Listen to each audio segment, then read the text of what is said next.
Hello guys, अस्सलाम वालेकुम। Welcome back to my YouTube channel. कैसे हैं आप सब लोग? उम्मीद करती हूँ कि आप सब अच्छे से होंगे। आज की जो रिएक्शन वीडियो होगी, इस वीडियो का टाइटल है खड़े होकर पानी पीने वाले नबी का ये फरमान ज़रूर सुने। और ये वीडियो है बाय मुफ्ती अहमद राजा नक्शबंदी जी की। और चलिए जल्दी से वीडियो को शुरू करते हैं और देखते हैं कि खड़े होकर पानी क्यों नहीं पीना चाहिए और इसमें क्या बताया जाएगा। और मेरे चैनल को सब्सक्राइब नहीं किया है, मेरे चैनल पर नए हैं तो जल्दी से मेरे चैनल को सब्सक्राइब कर लीजिए। चलिए जल्दी से वीडियो को शुरू करते हैं और बाकी की बातें हम करते हैं बाद में। बड़े अफसोस के साथ इस तरह की बातें कही जाती हैं कि जब लॉकडाउन था, कुछ इदारों में चोरी छुपके कुछ मेहनती असातिज़ा कुछ बच्चों को छुप के कुरान पढ़ाया करते थे, तो हमारी ही बस्ती के लोग जो गोश्त खाने के नाम के मुसलमान हैं, सिर्फ थानों में 500 रुपए पे बिक जाने वाले लोग फोन उठाते और फोन करके कहते हैं साहिब ये मदरसा अभी तक बंद नहीं हुआ। हमारे नाम की हया नहीं रही, हमें शर्म तक नहीं आई। जिन इदारों को हमें खून दे के चलाना चाहिए था, हम फोन करके बंद करने पे लगे हुए हैं।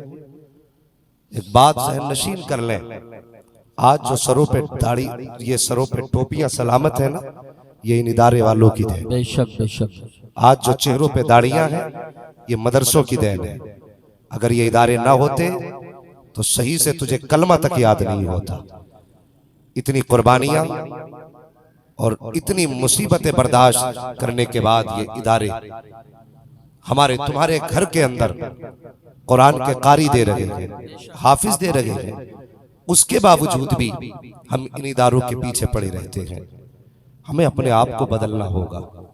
आज इदारों से जाके पूछो तुम्हारा हाल क्या है, तो सच्ची बात तो ये इदारे यही कहेंगे कि मेरे ही घर की हवा ने बुझा दिया मुझको। ये इनकी अपनी कहानी है। ये खुद बताएंगे मैं वो चिराग था जो आंधियों में जलता रहा, क्या बात है, वाह। मेरे ही घर की हवा ने बुझा दिया है मुझे।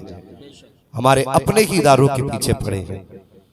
आज क्या हमारी जिम्मेदारी नहीं इदारों के साथ कांधे से कांधा लगा के खड़े होने की? कहीं हमारी जिम्मेदारी नहीं इन उलमा इकराम के बाजू से बाजू मिला के खड़े होने की? अगर आज कोई तालिब इल्म किसी राह से गुजरता है तो हमारी कौम उसे बड़ी हिकारत की निगाह से देखती है, बड़ी हिकारत की निगाह से। हमने इनका मैयार कहां रखा? क्या स्टेटस हमने इनका रखा है? कभी सोचा हमने? हमें ये मदरसे वाले या तो अब्बा के तीजे में याद आते या अब्बा के 40वें में याद आते। इसके अलावा हमें कुरान वाले याद नहीं आए। क्यों? इन तीजे 40वें में भी इसलिए याद आते हैं कि इन्हें खिलाने से सवाब मिलता है। यही वजह है ना, यही सोच के तीजे 40वें में खिलाया जाता है। लेकिन मुझे बता, तेरे घर पे सिर्फ तीजे में खाना बनता है? सिर्फ 40वें में खाना बनता है? जब तेरे बेटे का वलीमा होता है तब कुरान वाले कहां चले जाते हैं? जब तुम्हारे घर में बारातें आती हैं तब हमें कुरान वाले याद क्यों नहीं आते? अगर कोई बहुत अच्छा आदमी इन कुरान वालों की दावत कर दे तो फिर खाने को नहीं पूछा जाता। टेबलें लगी, अच्छे अच्छे लोग खा के चले गए, फिर पूछा जाता मदरसे वाले नहीं आए, तो सर पे हाथ मार के कहता यार भूल गया था। तुझे सब याद रहे, ये मदरसे वाले याद नहीं रहे? तो कितने लोग शर्म ये कह के मिटाते हैं कि मदरसे वाले कम से कम कह दिया था तो आ जाते, हमने कह तो दिया था, तुमने इन्हें पहचाना नहीं। ये इतनी गैरतदार कौम है, ये फाके से तो मर सकती है, बिन बुलाए तेरे दस्तरखान पे नहीं जा। बेशक बेशक बेशक, वाह वाह। हमने इन्हें जाना ही नहीं। आज अगर कोई आलिम, किसी मदरसे का जिम्मेदार अगर किसी मार्केट से निकले तो लोग यूं चेहरे फेर लेते, आ रहा है चंदा लेने के लिए, चंदा देना ना पड़ जाए। ये मिजाज है हमारे। हम ये सोच के चेहरे फेर लेते हैं कि हमें कहीं इसको चंदा ना देना पड़ जाए। और कितने अमीरों की कहानी सुनोगे, कितने अमीर तो अगर कोई मदरसे का मोहतमिम या प्रिंसिपल फोन करके कहे कि आपके जिम्मे मदरसे की इतने हजार की रसीद थी, तो वो कहता ठीक है जी, मेरे पास 4 गरीब आए थे उन्हें दे दिया था, 3 यतीम आए थे उन्हें दे दिया था, लेकिन जब आपका फोन आया है तो ठीक है आपका भी इंतजाम करेंगे, आ जाना 2-3 दिन के बाद मेरी दुकान पर। तुझे शर्म नहीं आती? तू किसे दुकान पे आने का वक्त दे रहा है? तूने इसकी अजमत को जाना नहीं है? तेरी औकात क्या है? अगर तेरे पास वो दौलत आई है जो आज तक किसी की नहीं हुई है, तू इसके नशे में आकर के एक आलिम को वक्त दे रहा है। नहीं, इसकी शान ये नहीं थी कि तू इसे वक्त देता, बल्कि इसकी शान तो ये थी, अगर आलिम का फोन आया था तू कहता हजरत माजरत चाहता हूँ, वक्त आखिर हो गई है, वक्त आप दीजिए, जब आप कहेंगे सर के बल चल के आऊंगा। बात ये नहीं है कि आपने याद किया है, बात ये है कि मदीने वाले मुस्तफा ने इंतखाब किया है। सुभान अल्लाह, बहुत खूब, बहुत खूब। क्या कहते हैं? हया करो, कम से कम इल्म वालों की इज्जत करो, इल्म वालों की कदर करो। और यार किस दौलत का नशा, किस दौलत का नशा है? हमने बड़े बड़े दौलत वालों को आईसीयू में ऐसे बेबस पड़े देखा है कि उनके बदन के कपड़े संवारने के लिए दूसरे खड़े होते हैं। किस चीज का घमंड है? मुझे बता तो सही, अगर तू अरबपति या खरबपति है, मरेगा तो क्या लेकर के जाएगा? और सबसे पहले तो ये सोच, ये दौलत तू लाया कहां से? पहला सवाल ये, तू लाया कहां से? किसी का दिल तोड़ के तो नहीं लाया, किसी का कलेजा निचोड़ के तो नहीं लाया, कहीं किसी का हक मार के तो नहीं लाया। आज बड़ी आसानी से चुपके से गुनाह कर जाते हैं हम, और एहसास गुनाह तक नहीं होता। गुलामी का दौर खत्म हो गया है, लेकिन अभी एहसास बाकी है। वो कैसे? मार्केट आप जाइए, संभल की मार्केट में कितने अमीरों की बड़ी दुकानों पे छोटे छोटे लड़के काम करते मिलेंगे, देखे होंगे आपने। तो वो लोग होते हैं जिन्हें कोई काम नहीं आता, और ये दुकानदार उनकी इसी मजबूरी का फायदा उठा करके किसी को 300 रुपए में, किसी को 250 रुपए में, किसी को 200 रुपए में दिन भर मुर्गा बनाते हैं। पूछो इन उलमा से, क्या इस्लाम इसकी इजाजत देता है? किसी की कमजोरी और किसी की मजबूरी का फायदा हम उठाएं? कितनी आसानी से किसी का हक मार के हम घर में आके बैठ गए, और उसके बाद अगर नारे लगाने की नौबत आ जाए तो बंदा उठ के नारे लगाने लगता है। और नारे बाद में लगा, पहले अपना किरदार देख, अपना अखलाक देख। पहले नारे हमारी शान है, नारे हमारी जान है, लेकिन ये कब है? जब किरदार सलाहुद्दीन अय्यूबी जैसा हो, तब नारे पहाड़ों को गिरा दिया करते हैं। अखलाक तो देखो, अपने किरदार तो देखो। जिसके पास टकों की दौलत आ गई, फिर वो दूसरे को नजरों में लाने तैयार नहीं है। और खुदा का वास्ता, ये इल्म वाले हैं, इनकी कदर किया करो। मैं उलमा की बात नहीं करता जिन्होंने हजारों आलिम बनाए हैं, मैं इनकी बात नहीं करता, बल्कि पूछो इन उलमा से जिनके हाथ में कायदा बगदादी होता है, और जब मकतब की तरफ चलते हैं उनकी शान क्या हुआ करती है। अल्लाह अकबर, बड़ी आसानी से कोई हिकारत की निगाह से कहता है ये ज़कात खाने वाले जा रहे हैं, ये चंदा लेने वाले जा रहे हैं। नहीं, ये ज़कात खाने वाले नहीं, ये चंदा लेने वाले नहीं, ये मुस्तफा के दीन के वारिस जा रहे हैं, ये मजहब इस्लाम के सुतून को कांधा दे करके आगे बढ़ाने वाले जा रहे हैं। तेरे कहने से इनका वकार मजरू नहीं हो सकता। खुदा की कसम, इज्जत तो तब पता चलेगी जब रब फरमाएगा जाओ फरिश्तों मैदान क़यामत में चले जाओ, जितने कुरान वाले हैं सबका हाथ पकड़ के ले आओ। रब फरमाएगा लाओ सब कुरान वालों को। फरिश्ते कहेंगे कैसे पहचान होगी? रब फरमाएगा जिसके मुंह से मुझको अंबर की खुशबू आती होगी वही कुरान का कारी होगा। नारे तकबीर, नारे रिसालत, नारे गौसियत, मशरके आला हजरत, फैजाने आला हजरत, फैजाने अजमलुल उलमा, फैजाने सदरुल अफाजिल, फैजाने औलिया किराम, जश्न दस्तारबंदी। सुभान अल्लाह, सुभान। हमें कौन सा नशा है, किस अकड़ में है? पूछो इन उलमा से। मैंने इन उलमा से सुना, बुजुर्गों से सुना। अल्लाह अकबर। फरमाते जिस कब्रिस्तान में कुरान वाला दफन होता है तो 10 कब्रें सरहाने की तरफ, 10 कब्रें पैताने की तरफ, 10 कब्रें दानी जानी, 10 कब्रें बाई जानी। अल्लाह उसकी कब्र की बरकत से 40 कब्रों का अजाब हटा देता है। सुभान। 40 कब्रों का अजाब। आज हमने क्या कीमत लगाई कुरान वालों की? हमने MBBS को तरजीह दी। मैं तालीम का मुखालिफ नहीं, हमें MBBS भी बनना होगा। इसकी कमी से बड़े नुकसान हैं, मगर सब कुछ बनो, कुरान के कारी पहले बनो। कुरान के कारी पहले मरो बनो।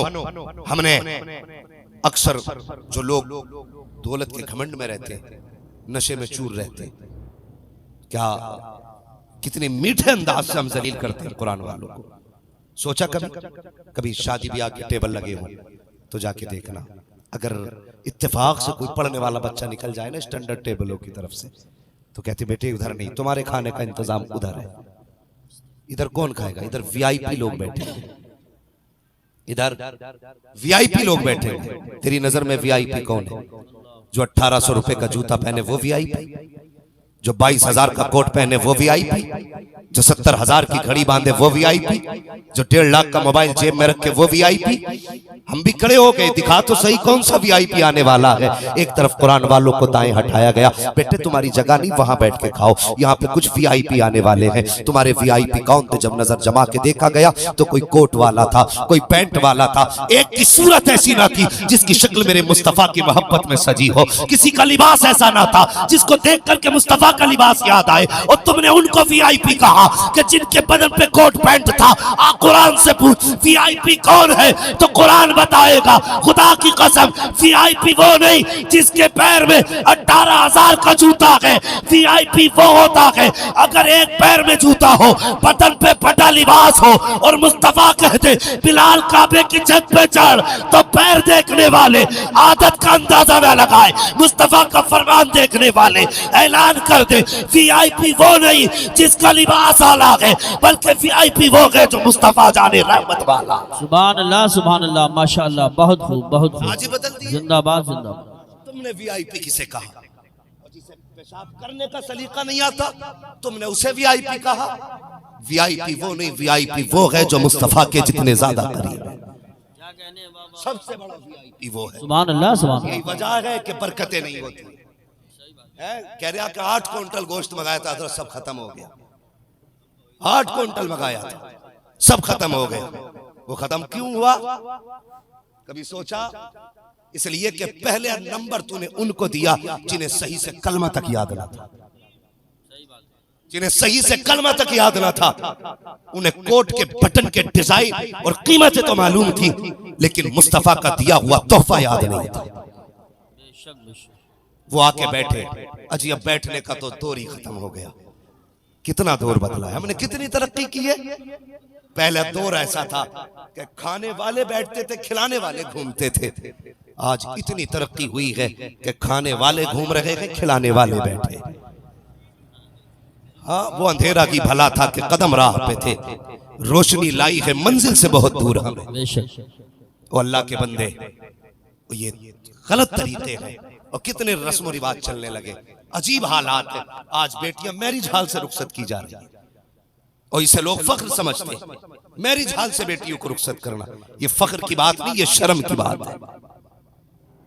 शर्म की बात है बेटियों को मैरिज हाल से रुखसत करना। आप कहेंगे अजीब मौलवी है, पैसा हमारा लग रहा है, 10 लाख में हम मैरिज हाल कर रहे हैं और परेशानी इसे हो रही है। सुन जरा ये दामन अपने गिरबान में झांक। मैंने क्यों कहा बेटियों को अल्लाह तौफीक दे तो अपनी चौखट से रुखसत करना, घर के दरवाजे से रुखसत करना अपने। ये जरूरी नहीं तेरा मकान कच्चा है देखने वाले क्या कहेंगे, फर्क इससे नहीं पड़ता। सुने तुमने मैरिज हाल में बुकिंग की, कितनी शादियों में अल्लामा तौसीफ साहब जाना होता है। हजरत जी हालात ये है, अगर एक शरीफ आदमी आज मैरिज हाल में खाना चला जाए तो भूखा लौट आता है। अल्लाह तौफीक दे सब सही हो जाए, आमीन। हाँ हजरत जी मैरिज हालों की जिम्मेदारी नहीं है, जिम्मेदारी उनकी है जो कर रहे हैं। जमीन सारी अल्लाह की है, मगर ये किसी से कहती तो नहीं कि तू खड़े होकर खा, तू बैठ के खा। ये तो हमारी अपनी जिम्मेदारी है ना, हमें कैसे खिलवाना है। कुछ लोगों ने मयारी इसको बना लिया, स्टैंडर्ड में चाहिए। इसे तुमने स्टैंडर्ड कहा, गधों की तरह खाते हो, कहते हो ये स्टैंडर्ड है। गधों की तरह पीते हो, तुम कहते हो ये स्टैंडर्ड है। स्टैंडर्ड ये नहीं जो तुम कह रहे हो, स्टैंडर्ड वो है जो मेरे मुस्तफा ने तरीका दिया है। पूछो इन उलमा से, मेरे नबी ने बैठ के पानी पीने का हुक्म दिया और इंसान खड़े खड़े पानी पी रहा है। आज साइंस 1400 साल के बाद इस नतीजे पे पहुंची है कि पैगंबर ने बैठ के पीने का हुक्म क्यों दिया था। खड़े होके पीने से क्यों मना किया? आज साइंस को पता चला है 1400 साल के बाद जो पैगाम नबी ने 1400 साल पहले दिया था, ये आज कह रहे हैं अगर खड़े होके पानी पियोगे तो गुर्दे भी जाएंगे, मैदा भी जाएगा। 1400 साल पहले मुस्तफा ने किया कहा था कि बैठ के पानी पियो, मैदा भी सलामत रहेगा, गुर्दे भी सलामत रहेगा। सुभान नारे तकबीर, नारे रिसालत, नारे गौसियत, मसलके आला हजरत, फैजान आला हजरत, फैजान ख्वाजा गरीब नवाज, फैजान हुजूर साबिर पाक, फैजान हुजूर मखदूम सिमना, जश्न दस्तारबंदी।